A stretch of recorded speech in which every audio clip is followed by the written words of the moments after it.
Olá a todos, sejam todos muito bem-vindos. Meu nome é João Pedro e hoje a gente está começando então as nossas aulas preparatórias para concurso. Então vamos começar já com uma resolução de questões, que eu acho que é a forma mais indicada para se estudar para concurso. Nós vamos ter outros vídeos, né, preparados com material didático, né, aulas teóricas sem resolução de questões, né, que é importante ter um pouco a base também da matéria que você está estudando. Nós vamos começar então com resolução de questões. Eu peguei uma provinha da Fundação Carlos Chagas de 2011, escriturário do Banco do Brasil, que é um concurso que muita gente faz, né? Então, tendo dúvidas, vocês podem postar aqui no blog mesmo, né? Acho que o ideal é postar no blog, fica mais fácil de eu responder, né? Vai ter o e-mail também, nós vamos ter algumas enquetes questionando qual o tipo de prova que vocês acham mais interessante, concursos mais interessantes, né, para a gente estudar, bancas. Então, tendo dúvidas, usem o blog. Desculpem, é o primeiro vídeo que eu estou gravando, se não ficar muito bom a gente vai melhorando daqui para frente, certo? Então vamos às questões, né? A primeira questão é uma questão bastante simples, né? Na placa-mãe alguns componentes já vêm instalados e outros serão conectados na sua placa de circuito. Um exemplo típico de componente que já vem nativamente instalado na placa-mãe é... Aí nós temos 5 opções: processador, memória RAM, disco rígido, gravador de DVD e chipset. Para a gente compreender essa questão, eu botei essa imagem à direita, né, que tem algumas peças do computador. Então, para não ficar em dúvidas, tem uma seta apontando para cada um deles. Então, vocês podem ver que o processador tem a sua seta, a memória RAM tem a sua seta, o disco rígido tem a sua seta, o gravador de DVD também, e, assim como os outros, o chipset também tem. Então a gente vê que o único que já vem nativamente instalado na placa-mãe é o chipset, né? O chipset ele sempre vem na placa-mãe. Hoje em dia existem alguns modelos de placa-mãe que já vem com o processador junto, né? Não é o caso da nossa questão, ok? Não é padrão, então ele não é nativo, ele é instalado separado, mas já vem junto à placa-mãe, hoje em dia esse processador que eu falei para vocês agora há pouco. Tá? O que vem sempre na placa-mãe é o chipset. Próxima questão. Em relação aos recursos comuns, tanto no Windows quanto no Linux, é incorreto afirmar que possuem. Então, é incorreto. Então, vamos fazer o seguinte. Vamos discutir item por item. Vamos para a letra B. Sistema operacional multiusuário e multitarefa. O que é multiusuário e multitarefa? Multitarefa é a característica dos sistemas operacionais que permite dividir a utilização do processador entre várias tarefas simultaneamente. Tanto o Windows quanto o Linux permitem isso sem maiores problemas.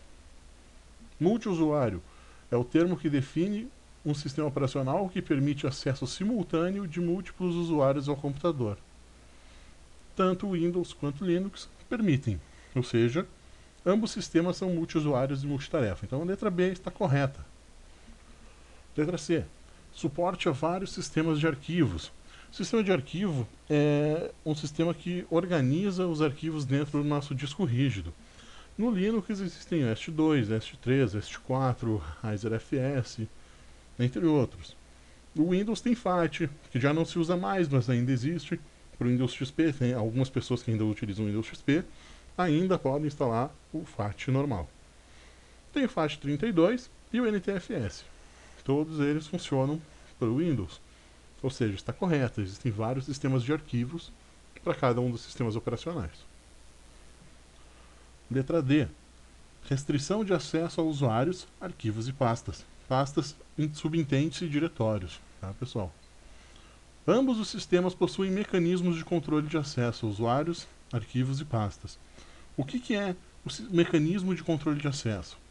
O mecanismo de controle de acesso é você chegar lá e dizer: essa pasta só vai ser acessada por usuários que são administradores do sistema. Esse arquivo só pode ser executado por administradores do sistema, né? Então, isso é um tipo de restrição do controle de acesso, certo? Então está correta a letra D. Letra E, administração e assistência remotas. Também está correto. Ambos permitem que você administre e dê assistência remotamente, né? de outro lugar. Você acessa o computador através da internet, através da rede, mas não logando diretamente na máquina. Você faz isso de uma outra máquina, certo? Ambos permitem. E a letra A, que nós pulamos lá no início, está incorreta. O Linux possui código aberto, e não são todos os Linux que possuem esse código aberto. Tá? Alguns Linux possuem o código semi-aberto, por assim dizer, que são fechados. O SUSE, que é um Linux alemão, também conhecido como SUSE, ele tem o código fechado, ele é pago. Né? Então, o Red Hat Enterprise também. Mas, em geral, o Linux possui o código-fonte do core do Linux, né?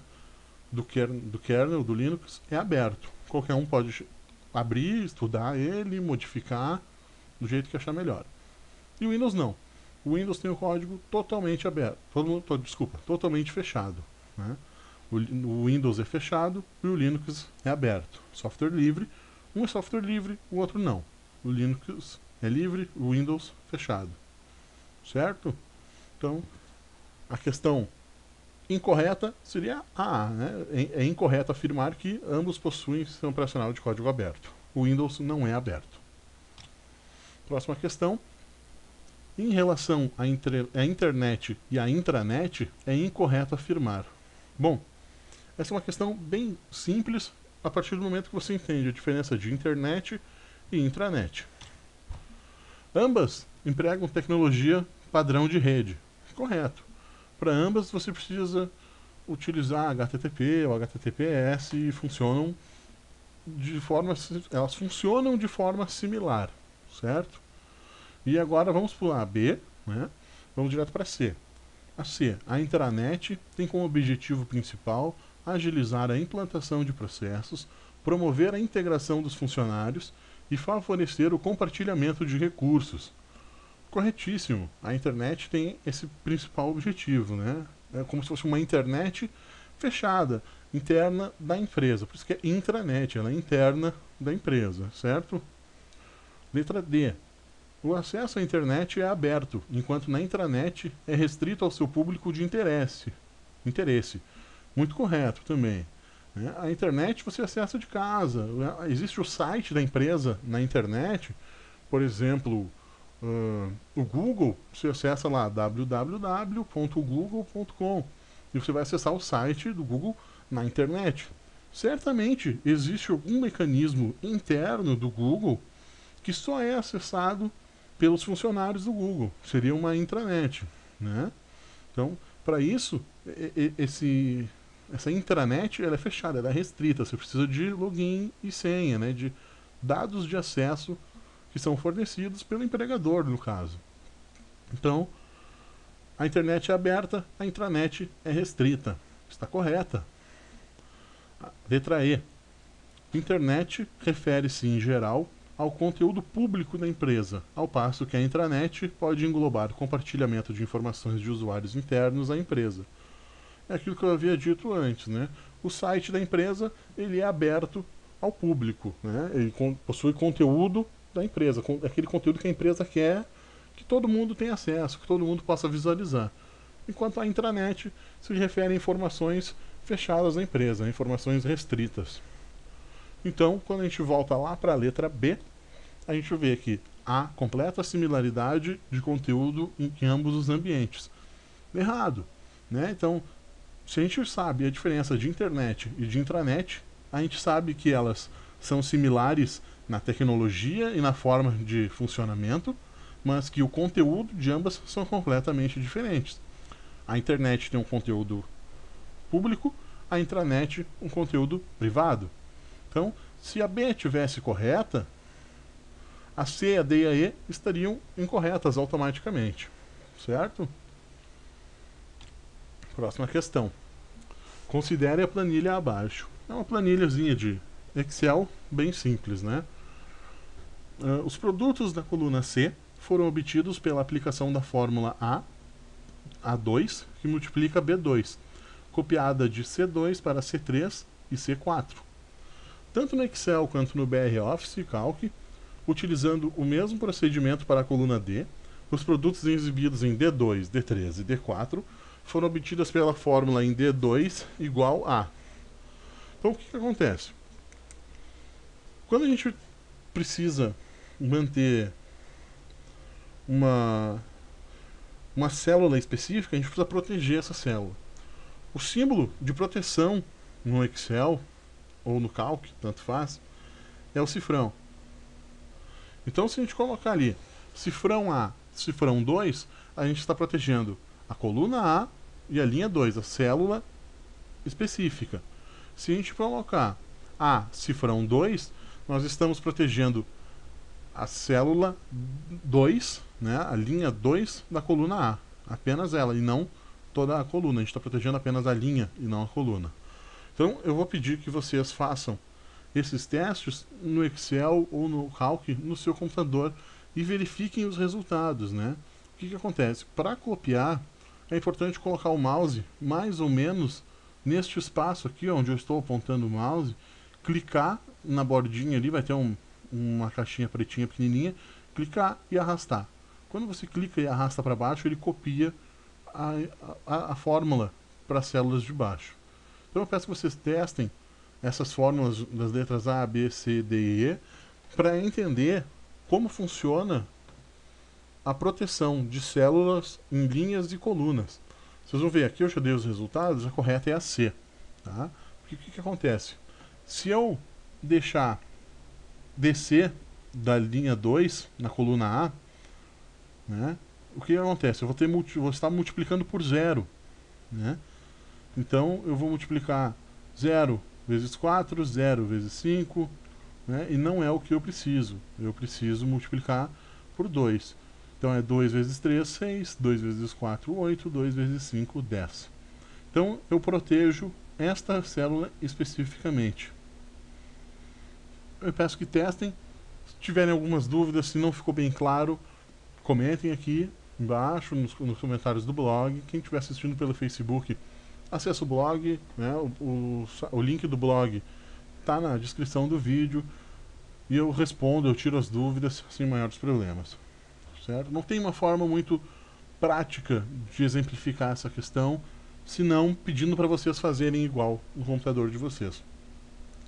Se continuarem as dúvidas, manda e-mail ou comentário no blog. Próxima questão. No contexto da internet, é o responsável pela transferência de hipertexto que possibilita a leitura das páginas da internet pelos programas navegadores. Gente, hipertexto é aquela página em HTML, tá? Que é a página padrão de internet.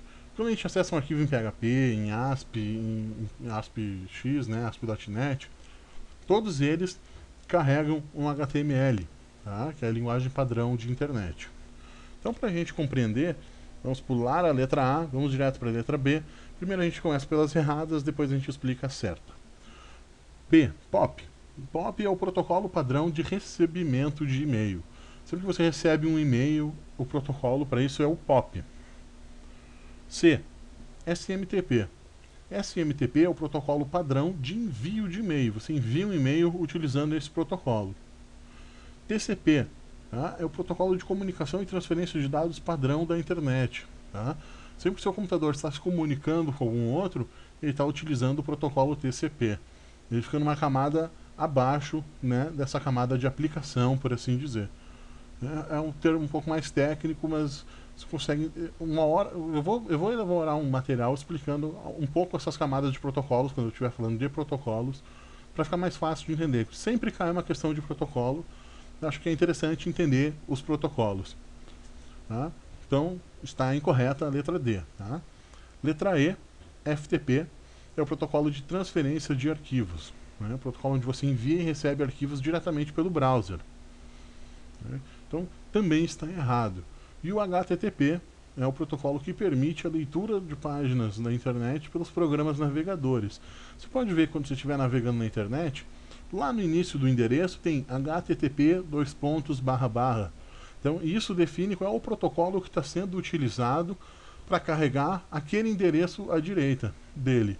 Pode ser HTTP, pode ser HTTPS, se for FTP é para arquivos, né? Então você vai ver que ali sempre tem indicado qual é o protocolo. Mesmo que você apague o HTTP e coloque apenas www.seusite.com.br, automaticamente ele vai carregar o HTTP ou o HTTPS. E aí vai depender da configuração do servidor que está hospedando essa página. Correto? Vamos para mais uma questão. No que se refere aos recursos existentes em navegadores da internet, considere. Então, o navegador de internet é o browser, né? Aquele programa que a gente utiliza para navegar na internet, seja Internet Explorer, seja Mozilla Firefox, seja Google Chrome, certo? Ou quem usa Mac é o Safari, tá? Esses são os mais utilizados. Existem vários outros, tá? Então, assertiva 1. Mecanismo de busca interna na página, conhecida como Find as You Type. À medida que a palavra é digitada, todas as ocorrências vão sendo exibidas e destacadas na página, simultaneamente. Tá? Assertiva 2. Navegação tabulada, também chamada de navegação por abas, que permite ao usuário abrir diversas páginas em uma mesma janela, tendo na parte superior um índice com a aba de cada página. Assertiva 3. Uma palavra qualquer, digitada aleatoriamente na barra de endereço, aciona um motor de busca que traz o resultado da pesquisa na internet. Questão. Em relação ao Internet Explorer e ao Mozilla Firefox, é correto afirmar, : Então, assim, é interessante vocês testarem também no computador de vocês cada uma dessas opções, né? Cada uma dessas assertivas. Vocês vão ver que sempre que vocês tiverem uma pesquisa a ser feita diretamente na barra de endereços, vocês podem digitar ali e ele vai buscar o motor de busca padrão. A navegação tabulada é padrão para todos os browsers, e o mecanismo de busca, quando você clica Ctrl F, também funciona da mesma forma para ambos. Então, é correto afirmar a letra C, que todos os itens são recursos de ambos os navegadores. Agora, se não me engano, é a última questão? Não, a penúltima questão. É o ataque a computadores que se caracteriza pelo envio de mensagens não solicitadas para um grande número de pessoas. Vamos lá. Letra A. Spywares. Letra B. Trojan. Letra C. Worms. Letra D. Spam. Letra E. Vírus. Então, spywares. Tá?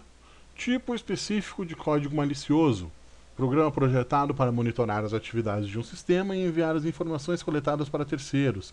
Keylogger, Screenlogger e Adware são alguns tipos específicos de spyware. Trojan. Tipo de código malicioso. Programa normalmente recebido como um presente. Por exemplo, um cartão virtual, um álbum de fotos, um projetor de tela, um jogo. Então, além de executar as funções para a qual foi aparentemente projetado, ou seja, vai funcionar o seu projetor de tela, vai funcionar o cartão virtual, vai tudo funcionar. Mas ele também vai executar algumas outras funções, que geralmente são maliciosas e sem o seu conhecimento. Né? Você não está ciente disto. Também conhecido como cavalo de Troia. Tá? Os worms. Então, é um tipo de código malicioso. É um programa capaz de se propagar automaticamente pelas redes, enviando cópias de si mesmo de computador para computador. Diferentemente do vírus, o worm não embute cópias de si mesmo em outros programas ou arquivos. E ele não precisa ser executado para se propagar, ele se propaga sozinho mesmo. Tá? Ele se propaga através de vulnerabilidades que existem no seu sistema, né? Ou na configuração da rede, ou configuração de alguns outros programas. Os programas que mais possuem, aqui já vai uma dica, né? Os programas que mais possuem vulnerabilidades são o Java e os softwares da Adobe, né? O Reader, por exemplo. Esses possuem bastante vulnerabilidades, então é muito importante, o Flash também. Então é muito importante manter eles sempre atualizados, tá? Sempre que pedir para fazer uma atualização do Java, do Flash, faça, porque está corrigindo alguma falha que foi detectada. Vamos pular para o vírus, né? Vamos pular vamos primeiro pelas erradas. Vírus. Programa ou parte de um programa de computador, normalmente malicioso, que se propaga inserindo cópias de si mesmo, tornando-se parte de outros programas e arquivos. Ou seja, ele infecta outros arquivos, outros programas, certo? Assim como um vírus infecta as pessoas, um vírus de computador infecta arquivos do computador.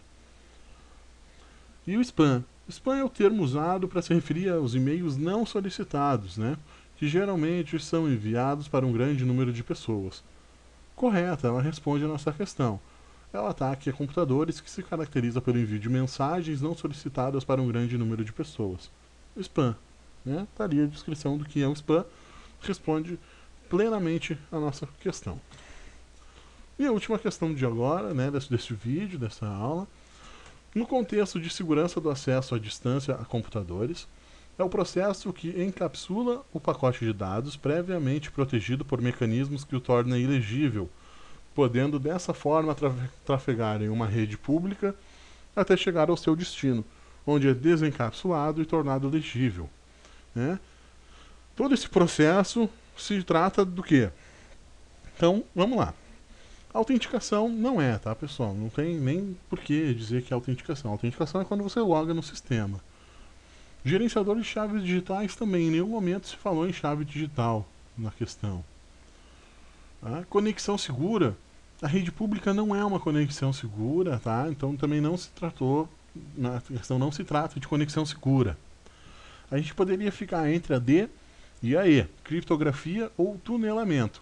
Então é importante se dar conta na questão que a questão diz que esse pacote de dados foi previamente protegido por mecanismos que o torna ilegível, ou seja, ele foi criptografado. Então, esse dado, esse pacote de dados, ele já foi previamente criptografado. Então, se ele já foi criptografado, o processo de que a questão se trata não pode ser criptografia, né? Se a questão estivesse pedindo qual é o processo que protege o mecanismo, qual é o mecanismo que protege, que transforma ele ilegível, é a criptografia. Mas o que faz trafegar na rede pública, né? Quando se trata de encapsulamento e tráfego, é tunelamento. Tá? É como se fosse um túnel virtual direto da origem para o destino. Tá? É tunelamento. Falou em encapsular, é tunelamento. Encapsulou, tunelou. É simples assim. Tá? Não tem muita questão, não tem muita dúvida nesse ponto. Se vocês tiverem mais dúvidas sobre essa questão, também eu fico à disposição para responder, para tirar as dúvidas. Importante que essas dúvidas sejam feitas aqui na parte de comentários do blog, tá? No blog. O blog está na descrição do vídeo no Facebook, caso você esteja assistindo pelo Facebook, tá? Então, era isso. Por enquanto, são essas questões. Se não me engano, são 10 ou 11 questões aqui, não tenho bem certeza. Acho que são 10. Mas, havendo outras dúvidas, outras questões, vocês entrem em contato, façam seus questionamentos, eu vou estar sempre à disposição para responder. E é aquilo. Isso é uma troca, né? Eu preparo o material, eu dou aula, eu tiro as dúvidas e eu só peço que, em troca, vocês cliquem em alguma das publicidades que estão aqui no blog, né? Essa é a forma que eu tenho de manter parte do meu dia dedicado a esse tipo de atividade, de criar material, de se dedicar a preparar a aula, em resolver as questões, transformar essa questão numa forma de fácil entendimento, né? Procurar já sanar as dúvidas que existem e responder as dúvidas que surjam, né? Que venham a surgir durante o tempo que vocês estão estudando, certo? Muito obrigado. Dúvidas, sugestões, comentários, críticas, fiquem à vontade para fazer e eu espero que façam, né? Eu acredito que se surgirem dúvidas é porque o pessoal está aproveitando o material e está estudando. Muito obrigado, um bom dia e um ótimo estudo.